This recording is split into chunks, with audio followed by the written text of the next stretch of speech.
నమస్తే బీఆర్కే భక్తి ఛానల్కి స్వాగతం. నేను పద్మ. ఈరోజు మనతో పాటు స్టూడియోలో ఉన్నారు ప్రముఖ ఆధ్యాత్మికవేత్త, ప్రముఖ వాస్తు జ్యోతిష బ్రహ్మ వీరాపురం సుబ్రహ్మణ్య స్వామి గారు. వారిని అడిగి మరిన్ని విషయాలు తెలుసుకుందాం. నమస్కారం గురుగారు. శుభాశీస్సులండి. గురువుగారు, అసలు చాలా మందికి కాలసర్పదోషం ఉంది. అవును, అసలు చాలా మంది చెప్తూ ఉంటారు, చిన్నపిల్లలకి అని ఉండదు, పెద్దవాళ్ళకు ప్రతి ఒక్కరికి కూడా కాలసర్పదోషం ఉందంటారు. అసలు కాలసర్పదోషం ఉన్న వ్యక్తులు ఎలా ఉంటారు? కాలసర్పదోషం ఉంటే ఎన్ని సంవత్సరాలు వాళ్ళకు ఉంటుంది? వాళ్ళకి అసలు పరిహారాలు ఎలాంటివి చేసుకుంటే మంచి ఫలితాలు ఉంటాయి? చాలా మంచి విషయమే అడిగారండి. కాలసర్పదోషము అన్నది ఈ ప్రపంచంలో ఎక్కువ శాతం బాగా ఇబ్బందులు గురి చేసేదే కాలసర్పదోషం. అయితే ఇందులో రెండు మార్గాలు ఉన్నాయన్నమాట. రెండు మార్గాలంటే యోగము, కాలసర్ప యోగము, కాలసర్ప దోషము. అయితే ఇక్కడ యోగము అన్నది ఏంటంటే, కాలసర్ప దోషం ఉన్నటువంటి వాళ్ళు అన్ని రంగాలలో బాగా అభివృద్ధి చెందడం. బాగా అభివృద్ధి చెందడం అంటే స్పీడ్గా తొందరగా అభివృద్ధి చెందుతారు.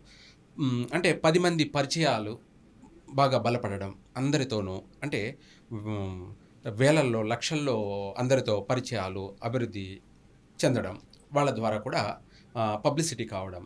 అలాగే ఆర్థిక పరంగా కూడా బాగా అనేక వ్యాపారాలు ప్రారంభం చేయడం కానీ, లేదంటే వాటి వల్ల అభివృద్ధి చెందడము, ఆర్థికపరమైనటువంటి అభివృద్ధి చెందడము.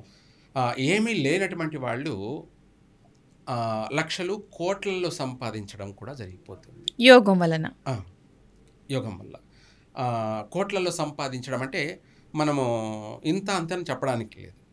అంత తొందరగాను అది మనం చూసేదానికి, చుట్టుపక్కల చూసే వాళ్ళకి వీళ్ళు రాత్రికే ఇంత అభివృద్ధి చెందారన్నట్టుగా అతి తక్కువ కాలంలో, అతి తక్కువ సమయంలో, కొన్ని సంవత్సరాలలోనే ఆర్థికపరమైనటువంటి యోగంతో వాళ్ళు అభివృద్ధి చెందడము, చూసే వాళ్ళందరూ కూడాను వాళ్ళను ఒక ప్రత్యేకంగా చూడడం, డిఫరెంట్గా. అంటే ఆర్థిక పరంగా బాగున్నారంటే వాళ్ళని అందరూ 10 మంది చుట్టూ చేరతారు.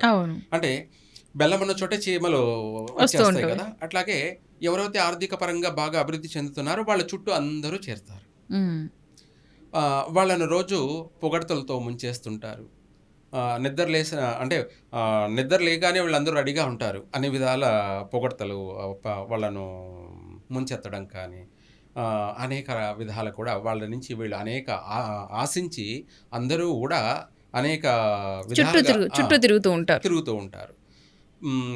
వీళ్ళు అన్ని రంగాలలో కూడా ఫాస్ట్గా డెవలప్మెంట్ అయ్యారు, ఆర్థిక పరంగాను.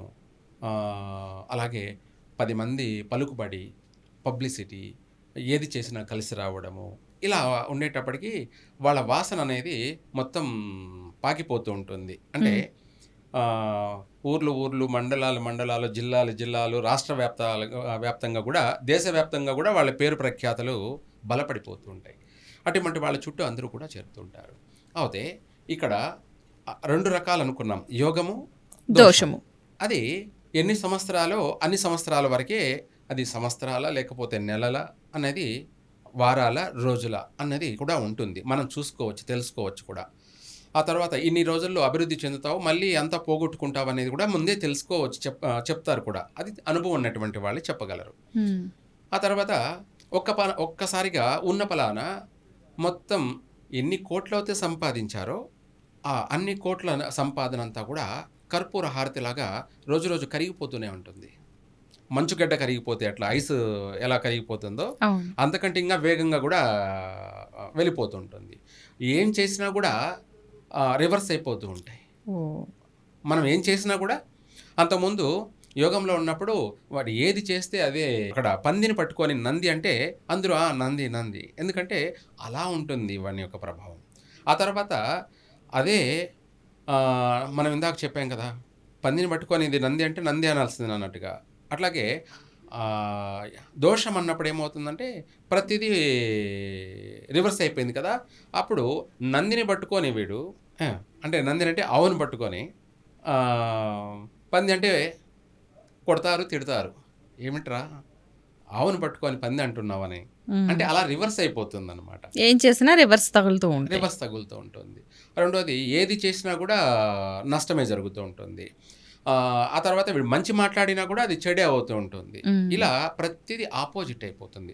ఒక్కసారిగా పాస్తులన్నీ కూడా కరిగిపోతూ ఉంటాయి. అన్నీ పోతాయి. ఎలా సంపాదించాడో మళ్ళీ అదే స్థాయి కంటే కూడా ఇంకా డౌన్లోకి వచ్చేస్తాడు. మనశ్శాంతి ఉండదు, ప్రశాంతత ఉండదు. అయితే ఇవి ఉన్నాయని ఎలా తెలుసుకోవాలి అనేది ఇక్కడ మనకు కాలసర్ప దోషం ప్రభావం ఏంటంటే, మనం ఎప్పుడైతే ఫాస్ట్గా అభివృద్ధి చెందుతున్నామో అప్పుడే జాగ్రత్త పడాలి. మనం ఫాస్ట్గా స్పీడ్గా అభివృద్ధి చెందుతున్నాం కదా, ఆ చెందుతున్నప్పుడే మనము నేను ఏది చేసినా కలిసి వస్తుంది, నేను అదృష్టవంతుడిని, నన్ను ఎవరు ఏం చేయలేరు అనే అహంభావం, అహంకారము ఇవన్నీ రాకూడదు. ఎంత అభివృద్ధి చెందుతున్నాడో అప్పుడు అంత జాగ్రత్త పడుతూ ఉంటే దానికి పరిహారం కూడా చేసుకోవాలి. అంటే మనకు కాలసర్ప దోషము ఉంది అని చెప్పడానికి కూడా వాళ్ళకి అధికంగా కళలు వస్తూ ఉండడం, స్వప్నాలు వస్తూ ఉండడం, లేదంటే వాళ్ళకి ఏదైనా అపశకునాలు ఎదురవుతూ ఉండడం. ఇవే కాకుండా ఆరోగ్యపరమైనటువంటి విషయాలలో ముందుగా స్కిన్ ఎలర్జీ లాంటివి, చర్మ వ్యాధులు ఏర్పడడం, ఇలాంటి కొన్ని ముందే మెసేజ్లు తెలుస్తూ ఉంటాయి. మనకు నష్టాలు అనేది యోగం ఉన్నప్పుడు ఏమీ ఉండవు. అలాగే దోషం అని చెప్పుకున్నాం కదా, రివర్స్ అయ్యే ముందు ఇవన్నీ మనకు సంకేతాలు ఇస్తూ ఉంటాయి. సంకేతాలంటే శరీరపరంగా కానీ, లేదంటే వాటన్నిటికన్నా ముందుగా కలలో మనకు సర్పం కనిపించడం, అది ఏదైనా సరే తరుముతున్నట్టు ఎక్కువగా కనిపించడం. అంటే తరుముతున్నట్టు కనిపించింది అనుకోండి సర్పం, పాము, దారుణమైనటువంటి నష్టం జరగబోతుంది అని అర్థం. అలాగే అందులో కూడా ఆ సర్పం కూడాను డిఫరెంట్. నల్ల సర్పం వెంటాడింది అనుకోండి, ప్రాణ నష్టం ఉంది అని అర్థం. నల్ల సర్పం వెంటాడింది అనుకోండి, నీల సర్పం అంటారు, అది వెంటాడుతున్నట్టు కళ వస్తాయన్నమాట. అలా కళ వచ్చింది అనుకోండి, ఏకంగా ప్రాణ నష్టమే ఉంది అని అర్థం. ఆ కాలసర్ప దోషం వల్ల వాళ్ళ ఆస్తిపాస్తులు నష్టపోయి నల్లగరిలో ఎంతమంది అయితే పొగిడారో వాళ్ళందరూ కూడా మళ్ళీ అవమానించడాలు, వాళ్ళందరితోనూ గొడవలు, కొట్లాట్లు, ఇవన్నీ కూడా ప్రతి ఒక్కరితో సమస్యలు ఎదురవ్వడం, లేదా ఇంట్లో భార్య పిల్లలతో కానీ, తల్లిదండ్రులతో కానీ, అన్నదమ్ములతో కానీ అందరితోనూ విరోధాలు, అందరితోనూ గొడవలు, కొట్లాట్లు, ఇవన్నీ భరించలేక మనిషి ఒకటే ఫైనల్ నిర్ణయించుకుంటాడు.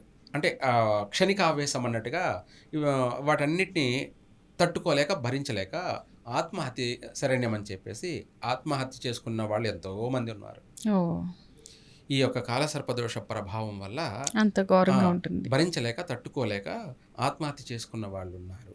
అందుకనేసి అంతదాకా రాకుండా మనము ఎప్పుడైతే మనం అభివృద్ధి చెందామో ఆ అభివృద్ధి చెందుతూనే వెళ్ళాలి. లేదంటే అభివృద్ధి చెందకపోయినా పర్వాలేదు, కానీ అభివృద్ధి చెందినంత మాత్రాన నిలబడితే చాలు. మళ్ళీ కింద వచ్చి పడకుండా ఉండడానికి ఆ కాలసర్ప దోషానికి సంబంధించి ప్రత్యేకంగా మనము కాలసర్ప యొక్క హోమం జరిపించాలి. కాలసర్ప యొక్క హోమం జరిపించాలి. ఆ హోమం జరిపించినట్టయితే నవనాగ హోమం అని చెప్పేసి చేసినట్టయితే ఎటువంటి సర్పదోషాలైనా, కాలసర్పదోషాలైనా, అపసవ్య కాలసర్పదోషమైన, సర్పశాపమైన ఏదైనా సరే పూర్తిగా వైదొలిగిపోతుంది. మనకు 100% మనకు ఆ కాలసర్ప దోషం కూడా మళ్ళీ యోగించే అవకాశం ఉంది. ఒకవేళ యోగించకపోయినా నష్టమైతే జరగదు.